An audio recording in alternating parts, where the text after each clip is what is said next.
Boom! Welcome back to Rise React. So today we're gonna be reacting to 1090 Jake's Boston Richey snitching allegations. Now, y'all, the streets is kinda a myth, bro. I ain't gonna lie to you, bro. I mean, because nobody really knows what snitching is. I ain't gonna say the streets is a myth, but snitching, that gotta be a definite thing. You know what I'm saying? Boston Richey, he's a artist that has recently blew up. From my understanding, I be late to a lot of people, but from my understanding, he did recently blew up like within this past year. 2022 was kind of his year. I heard a few of his songs from back then, and apparently he's a snitch. We starting off the top of the year with people snitching. Rest in peace to 3-6 Mafia. That lady, she passed away from a drug overdose, man. We started off crazy, man. But without further ado, let's find out is Boston Richey snitching, because we need to know this. You dig? Man, what's up, everybody? Welcome back to another episode of EOS. It's 1090 Jake, man. I'm rocking with y'all, and y'all rocking with me. And for this video, we're gonna be speaking on Florida rapper Boston Richey and his paperwork being exposed. December 28th, 2022. 3 days ago. Florida-based TV would post to Instagram claiming Kodak Black's newly signed artist NFL 2-Wop revealed paperwork on rising Florida rapper Boston Richey. The 3-minute live stream would show a piece of paper from what appears to be an interview with someone only titled as Witness 3. It states on June 23, 2016, Witness 3 gave an interview that was recorded entirely after being arrested for loitering and prowling. Witness 3 was described as being somewhat hostile and initially denied telling James Foster about an incident in which a Northside subject had threatened him with a firearm. Now in 2-Wop's live, 2-Wop says Boston Richey's real name is Jalen Foster, and James Foster is Boston Richey's father. Whoa! What does daddy got to do with it? What is that?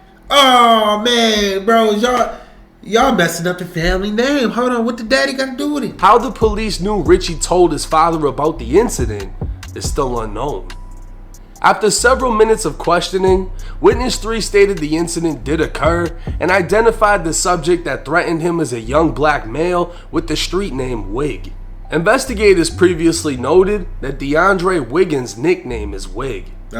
Witness 3 was shown a photograph of Wig and confirmed it was DeAndre Wiggins that had threatened him.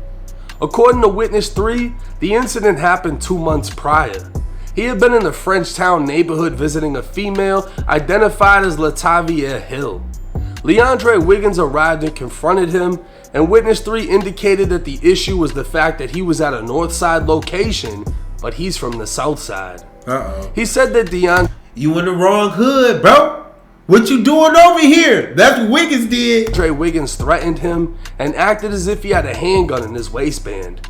Witness 3 maintained that the Keith Street homicide was not a result of this altercation or any other criminal gang activity that he may be involved in. Now 2-Wop would show a second picture to the live stream to confirm Boston Richey or Jalen Foster is in fact Witness 3. The paper itself reads Witness List. The following individuals are identified in supplemental reports by witness number. In the case of Jalen Foster, his identity is concealed only in instances where he provides information pertaining to possible motive. Witness 3 would read Jalen Foster, his birth date which shows him as being 19 years old at the time, and an address on Keith Street, the same street a homicide occurred. Now I posted to my Instagram saying, y'all know I'm finna look into this. And Boston Richey would reply to my story saying, look up the case, it's under DeAndre Wiggins. Searching for the case, I'd find that a then 24-year-old DeAndre Wiggins, or Wig, was arrested for homicide and possession of a weapon by a convicted felon. On June 4th, 2016 at 4:19 in the morning, the Tallahassee Police Department responded to a home on Keith Street, the same address as the one listed for Boston Richey on the witness list. Officers located 24-year-old DeVaris Bass laying in the front yard of his residence. He'd been shot multiple times and was transported to a nearby hospital where he died a short time later. DeVirus was a rapper who was originally from Orlando and went by the name D-Slug or Slugger. He was also Boston Richey's cousin. Investigators would find 5 9mm shell casings near where his body laid, and on-scene witnesses who were all known to police said that after the shooting, 2 black males ran on foot down Keith Street to a white Buick that fled at a high rate of speed. Investigators would learn in the following days that 2 separate incidents occurred only hours before the murder and were all related. Originally lying to police, a man admitted he was carjacked for his white Buick during a drug deal between midnight and 1 a.m. 2 witnesses would later be interviewed, and one would identify Wig as the suspect. Tallahassee police have Wig identified as a member of the Northside Doghouse Gang. At 1:49 a.m., police responded to a shooting scene where a gold Nissan had been struck by gunfire, and 5 9mm shell casings would be recovered, forensics concluding that it was the same ammunition from the homicide scene and fired from the same handgun.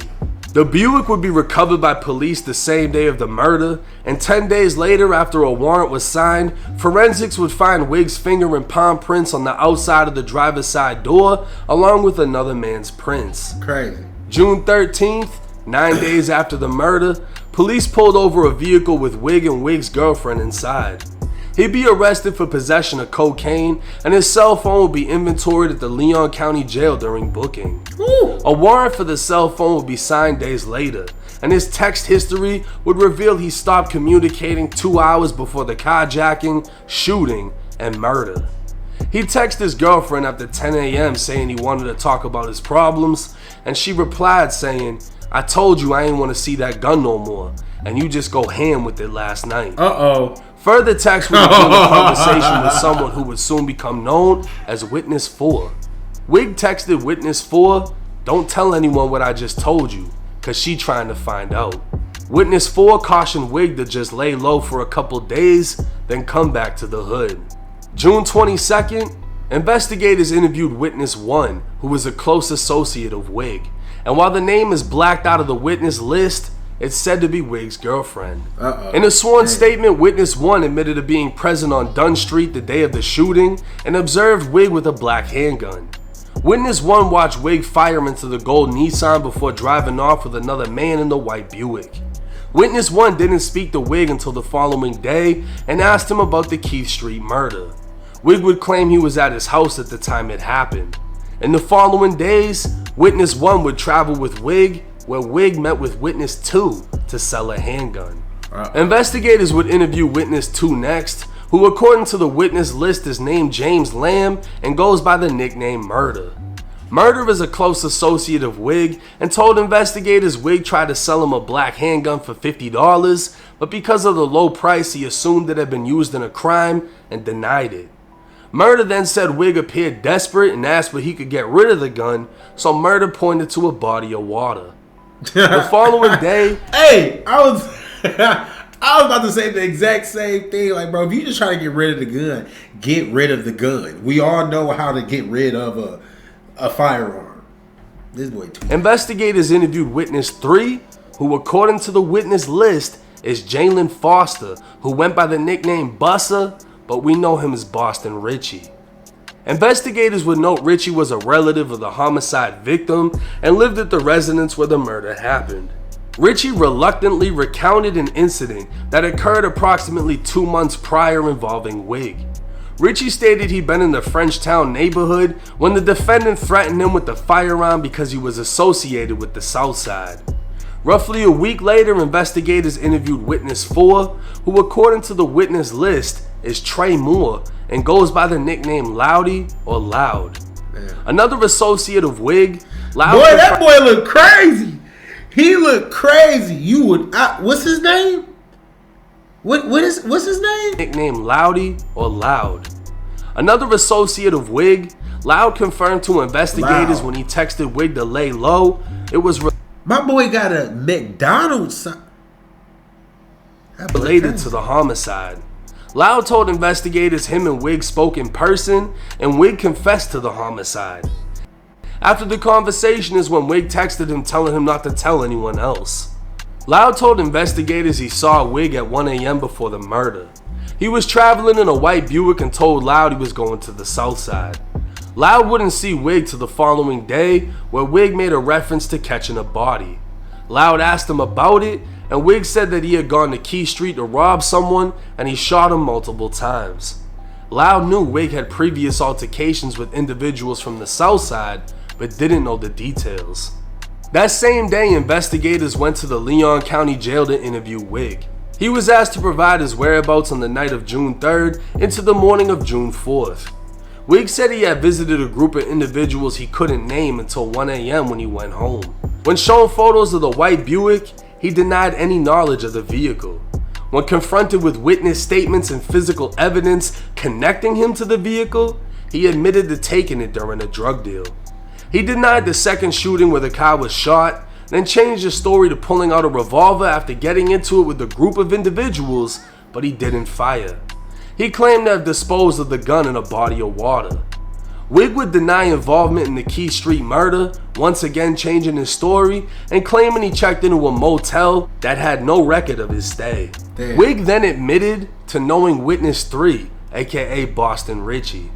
Wig confirmed him and Richey had a past altercation, but denied Richey's version of events.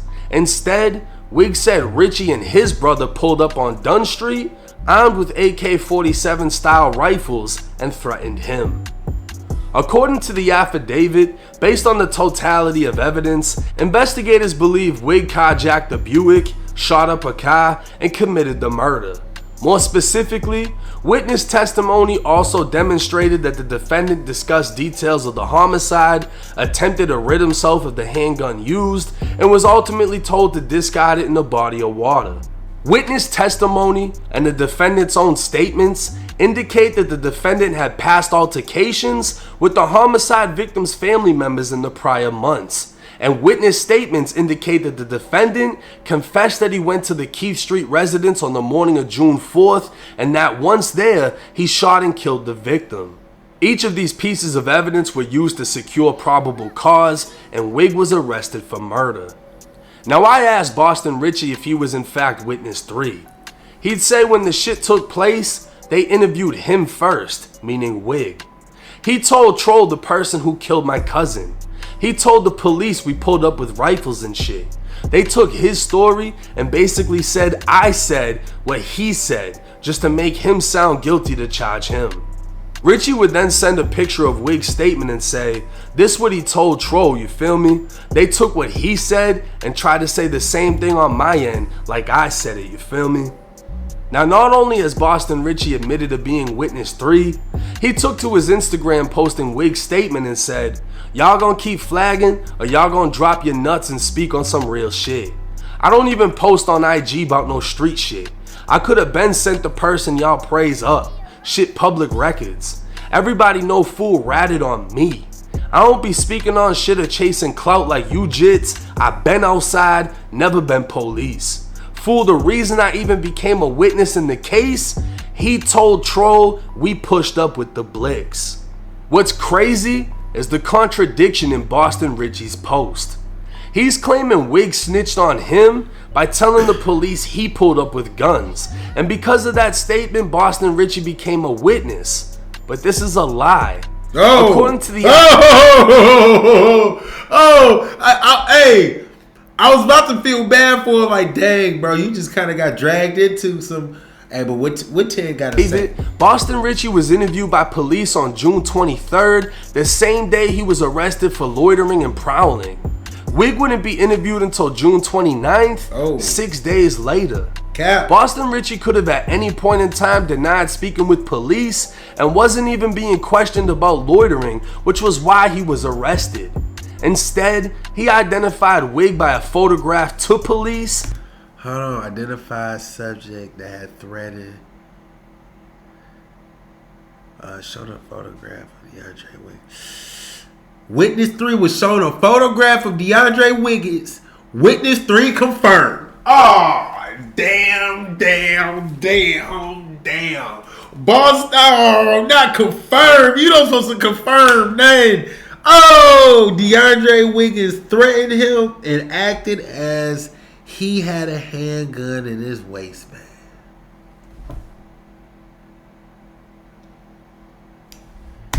told him he'd previously been threatened by Wig, and maintained that the Keith Street murder was not a result of the altercation or any criminal gang activity Richey may have been involved in, meaning Richey wanted to clarify to police he had nothing to do with the murder. But his sworn statement would make him an official witness in the murder case, and his name would be concealed because the information he provided pertained to a possible motive. Damn. His sworn statement would also be used as evidence in finding probable cause to charge Wig with murder. Now, Boston Richey is saying Wig ratted on him for telling police Richey pulled up with guns, so that would mean Richey ratted for telling police Wig threatened him. But Boston Richey didn't just rat too, he ratted first. Oh! Oh! Bro, 10 is going crazy, bro. 1090 going crazy. Not only did he rat, he was the first to rat. Boston Richey's statement denied it, then gave his own. Wig would later plead no contest and be sentenced to 15 years in prison for second-degree murder and possession of a firearm by a felon. Now, Boston Richey would dismiss the accusations against him as NFL 2-Wop hating and trying to blemish his image.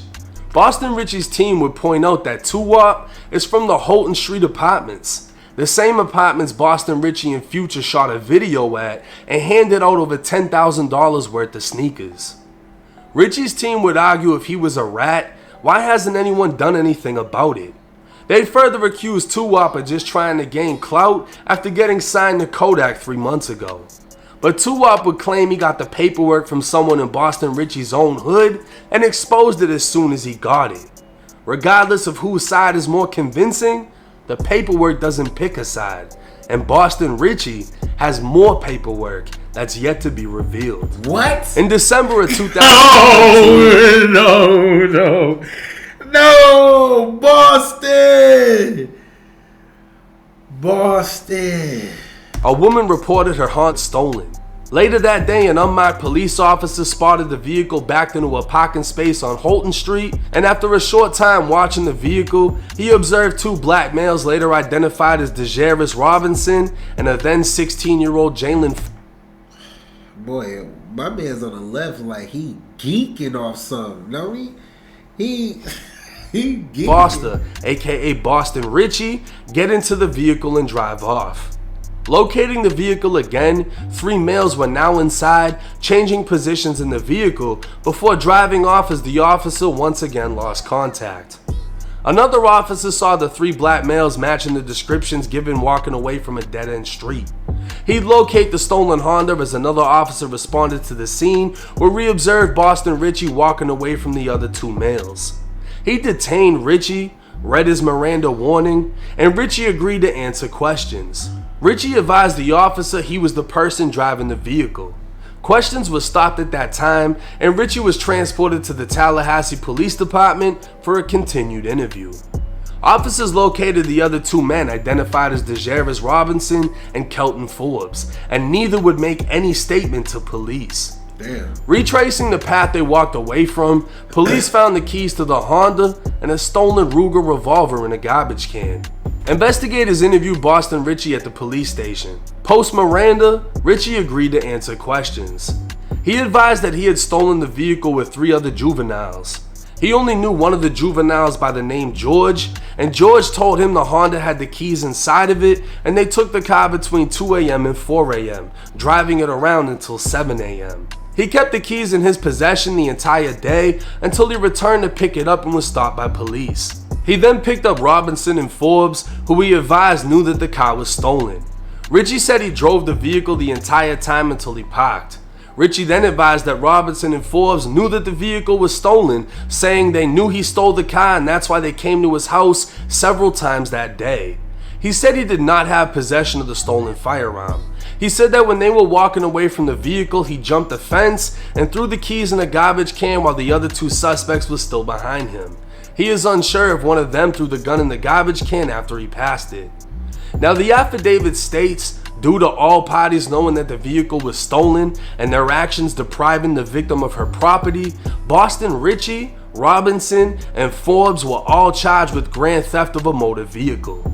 Now, I asked Boston Richey about this case, and he'd say he took the charges for the gun and car, and that's why he went to prison. He'd say, I told the police they were in the car, but never knew it was stolen because he stole it. He'd even say one of them was his cousin who he was with. But just like the last case, what Boston Richey is saying isn't adding up to the paperwork. Damn, Boston is fooling. Hey, what do you got to say? The affidavit clearly states Boston Richey told police he told his co-defendants the car was stolen a total of 3 times. Because of this, all 3 teens were arrested and charged with GTA because they knowingly got into a stolen vehicle. Now, Boston Richey's team would say he was only 16 at the time, and the charges got dropped for the other 2 teens. But in my opinion, it doesn't matter.